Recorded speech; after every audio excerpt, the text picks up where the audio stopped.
Welcome, today in front of me REALME GT Master Edition, and I'll show you how to remove SIM pin from SIM card on this device.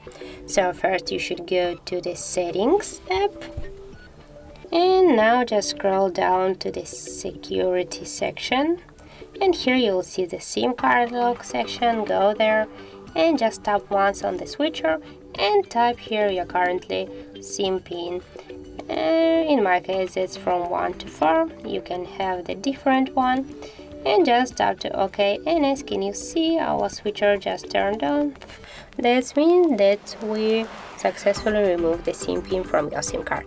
So that's how it looks. If you found this video helpful, leave like, comment and subscribe our channel.